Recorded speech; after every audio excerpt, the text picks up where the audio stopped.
Well, I wasn't sure if I wanted to do this, but fuck it. Remembering Akaneia. Let's do it. So this is a ROM hack I made for Ragefest Echoes. I literally just made it to say that I had made a Fire Emblem 1 ROM hack, as I probably said in that documentary video.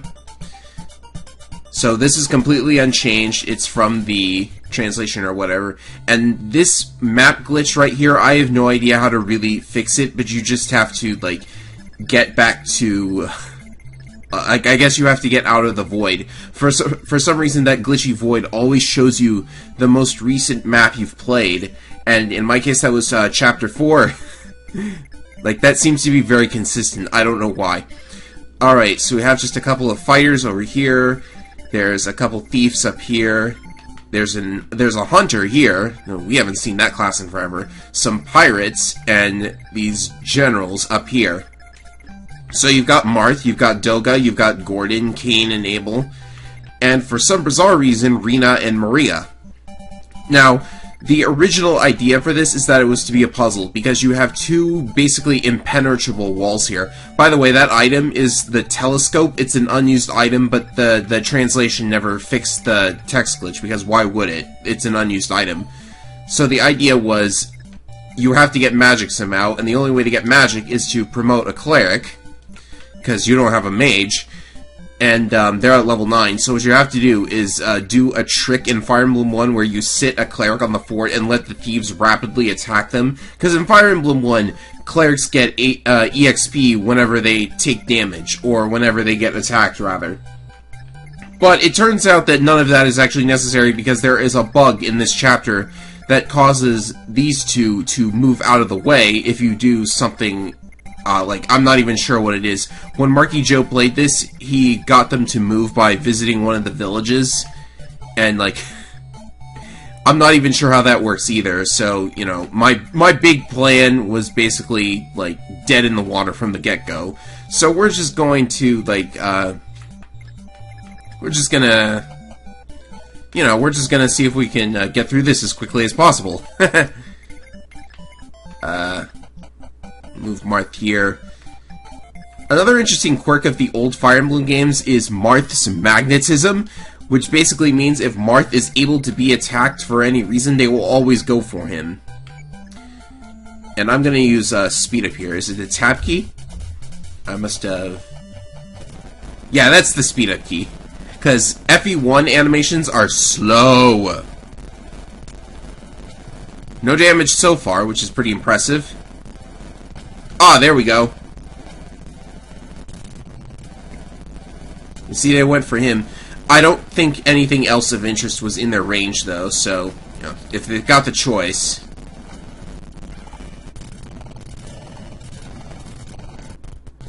Alright, and two of these guys, by the way, are going to drop, guiding rings, or bishop rings, as they're called. Yeah, I'm actually using, I actually used Gordon there. So I didn't know if I wanted to, like, make a video about this, because this is probably, like, the worst ROM hack I've ever made in my life, and, although this really obscure Advance Wars 2 thing I did, like, way before I was ever actually good at ROM hacking, may also be even worse than this, but I don't know for sure. Yeah, that old thing was probably, like, way worse, come to think of it. So we just gotta clean these guys up. I will put these two on the forts in case they are hit. And I did actually make 3 chapters in this thing, but, you know, part of me wonders, should I have gone the full 9 yards and done all 25 chapters? That would have just been crazy. So yeah. In this case, that's, cleric magnetism, I guess?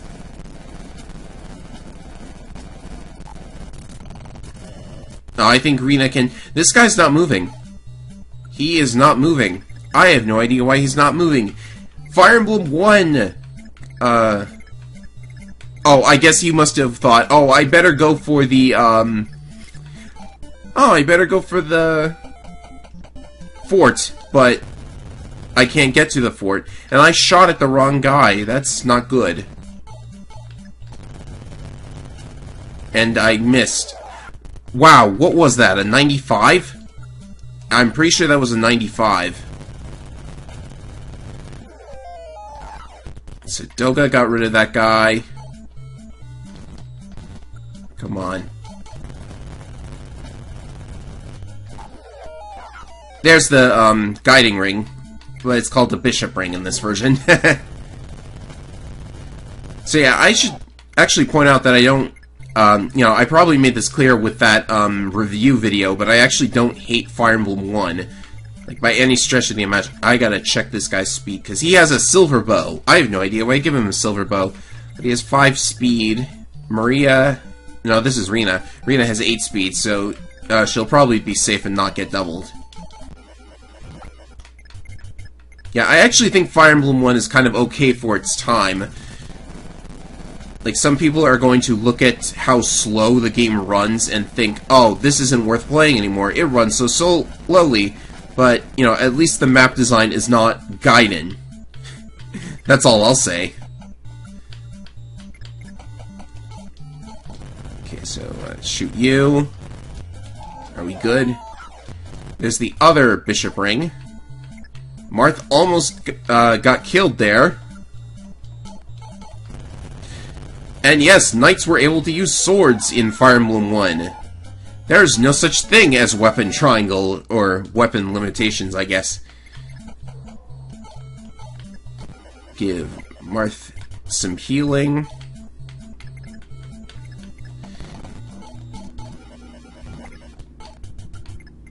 And we will go and kill this guy. I suppose I'll use Cain here. Hey, here's the best joke ever. Why can't Cain throw javelins in Shadow Dragon? Because Cain is not able! Huh? Huh? He's not able to throw... I'm so sorry. But there's a freeze tome in case... Well, there's a freeze tome for if you're actually using the strategy to get the clerics up to level 20. Or 10, rather. So yeah, visiting these 2 villages does nothing. But for some reason, it causes these guys to start moving. I have no idea how that actually happened, to be perfectly honest. I don't know. Like, I don't know if that's like a glitch or if that's a built-in AI thing.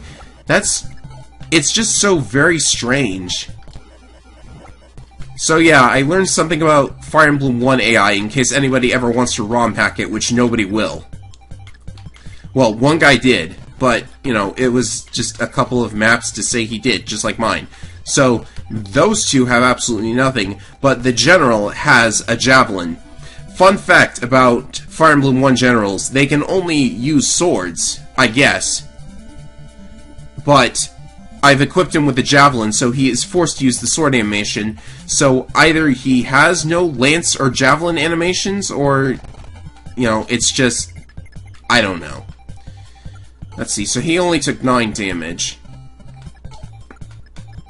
And yeah, there is only 1 tile set in Fire Emblem 1, and the throne and gate tiles are both flagged to be able to be seized. So even though there's still a boss next to this seize tile, you can seize it and you'll be able to move on to the next map. So, map 2. Yeah, map 2 is basically just nothing but a bunch of random enemies thrown into a random fortress map. Again, we have the same bug as before, so we just have to get Marth to the throne there and we'll be alright. And I'm going to send Marth this way here.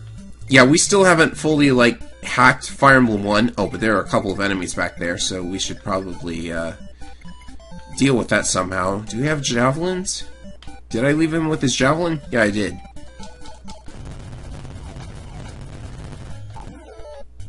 So yeah, we'll just deal with this guy. Don't want ourselves to be surprised from behind here. And we have Sheeta the Mercenary. I just randomly decided to make a very bizarre decision regarding her class choice. You can change character classes and they don't really affect anything. Like, I'm pretty sure Marth could be somebody other than a lord, and he would still be able to promote and everything. So if you wanted to turn him into a mercenary so he can actually promote, you know, you are more than welcome to do so. And there we go. I guess you could also change Zane into an actually good class. Well, that's a little unfair because, you know... Oh, a crit! Thanks, Gordon! You actually did something useful in one of my playthroughs. Okay, so we're gonna send Marth this way because Daros is still in this map, and wow, another crit by Marth. That was actually very impressive. Now there's no risk of anyone taking any damage. How do you like that? I'll just keep the healers down here. That's everybody. Yeah, don't ask what my rationale for this map was. It's, is this guy Daros? It is. So, if we just sit him... Should we talk to him now? Yeah, let's do it. The most random character ever. Well, besides, like, everybody that joins you with Medea in chapter whatever it was. Is this, Castor? Or Kashim or whatever? It is not, so I think we will just, get rid of him. Oh, not enough to, get rid of him. Can you imagine if somebody played a randomizer of this? I don't know how, like, disastrous that would actually be. I think anybody who's a Pegasus Knight would automatically be good because, like, it's not even just Sheeta. Every Pegasus Knight in the older Fire Emblem games are completely overpowered. And I guess I'll take some extra time to move these two and hope that, there we go. I'll just leave the others where they are. Oh, you doubled him? But you missed one, so it doesn't really matter.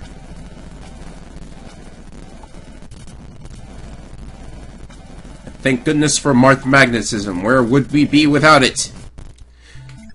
And again, this enemy decides to do absolutely nothing because I guess, all I can really guess is that it's trying to get to the fort and doesn't want to attack anybody, even though as an archer it won't be counterattacked. You know, who knows what the AI was like back then.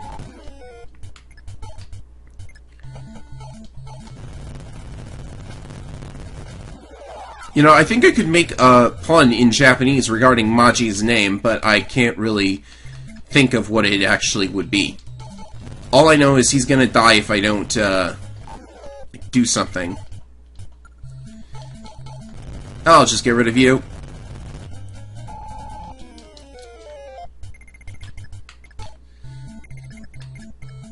And now I've got the Fire Emblem 1 anime scenes in my head.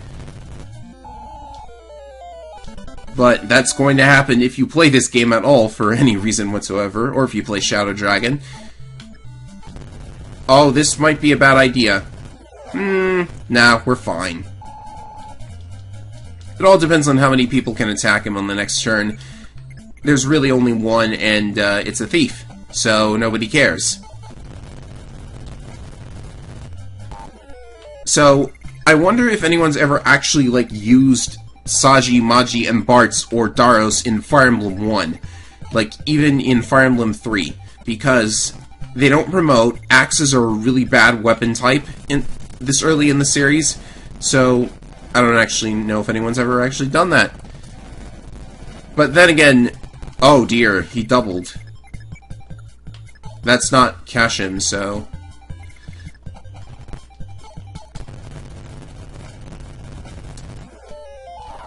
So no deaths quite yet, which is actually very impressive for somebody of my playing ability.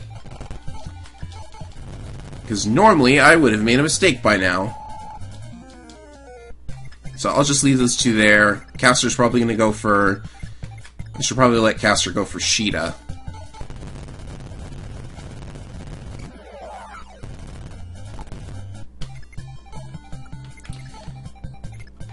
Is this in Castor's range? I don't think it is. Oh, but he's low on health, and he got an unnecessary critical hit. So let's see what he does. Oh, no, Marth magnetism. I was afraid of that. Well, we have 4 units, actually, so put one here. One here. You don't get any vulneraries in this hack either. And, wait, storage. He had... Can I rewind that? Yeah, I can rewind that. Storage! Why do you have storage? Is that just where the storage tent was in the original Chapter 2, and you're not allowed to... And it's not, like, tied to the tile or anything? You just have to, like... You have to edit something else to change it? That is so weird. That is so weird. So very weird. Alright, let's get started on the boss. Did I give him a hand axe? Oh yes, but it's got a very terrible hit. Alright, Cashin joins the party. Cashin, Castor, I don't know.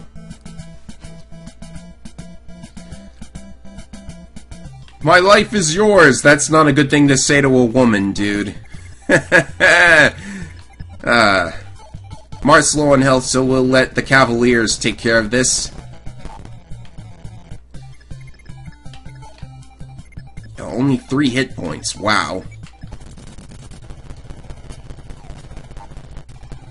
I wonder if he would double if he were attacking up close.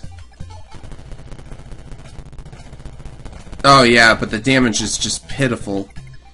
And you've probably noticed by now, but you get experience based on how much damage you inflict. Here's your one chance to be useful, Castor! Yay, you did it with your incredibly short bow that's even smaller than Gordon's for some reason. We get a steel sword, and the chapter is ours! No dialogue for some reason. I think that's tied to the tile too, actually. House and village dialogue and item gains seem to be tied to dialogue. So, Chapter 3. This is probably even goofier than the last one.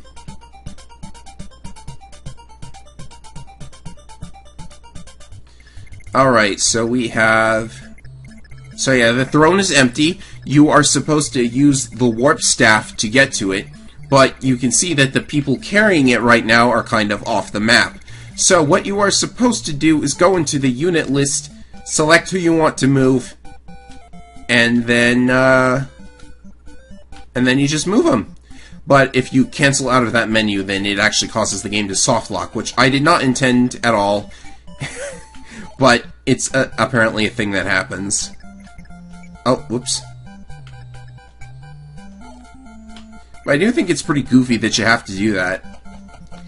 Alright, let's hope Julian has a decent dodge rate. All we have to do is get Ellis to Marth, and the chapter is ours. And I've finished playing through yet another one of my works. This is taking way too long for how, this is taking way too long for how much effort I actually put into this. It's taking more effort to play it than it is to make it. That's not a good sign.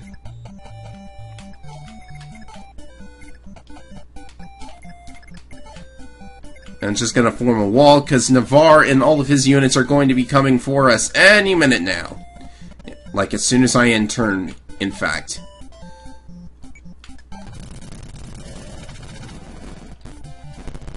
Oh, don't crit Mr. Navarre as a Pegasus Knight. Yeah, that was just a joke. I wanted, like, the big, badass Navarre to be, like, a wussy Pegasus Knight, I guess. Or... Pegasus Knights aren't wussy, they're the best class in the game! Like, they're even better than Paladins. And Paladins have the highest move!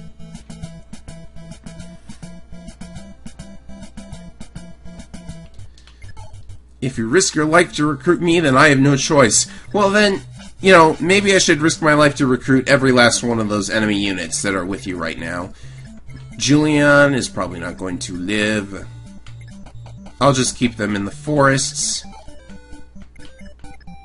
Like, I don't think she even has... Nope, no healing wand. So let's just do... Maybe we can knock this guy into... No, he missed. You could have saved yourself, but you missed. So... But only 2 of those units are going to be able to attack, so there's a slim chance here. You know, there may not be a weapon triangle in Fire Emblem 1, but it sometimes feels like there is. But only sometimes. Oh, no, he's dead. And so will Ellis be if I don't do something very quickly here. Oh boy, oh boy.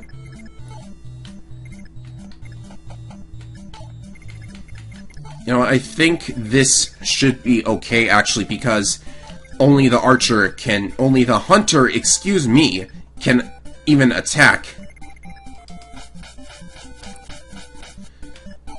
So, I don't really think I need to do anything with these guys, because, like, they're perfectly okay. I could just end the turn and they'll be perfectly alright.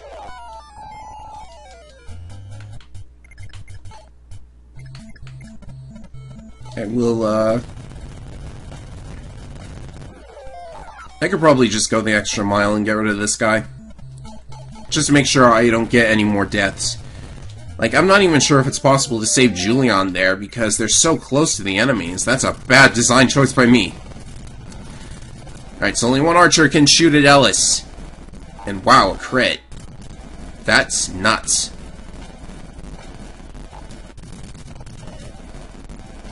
And no, Marth magnetism does not save the day, but it doesn't matter because we are able to warp Marth. Away he goes, and the chapter is ours. Just make sure not to accidentally choose the attack command. Those 3 fighters next to him, they're all level 99 with stats up in the 40s, so forget about fighting them. And that is the end of Remembering Akaneia, which is not even the name I gave to this ROM hack. It was given to it by Marky Joe, but there you have it. Remembering Akaneia. Yet another one of my works that I now have a video of on the internet.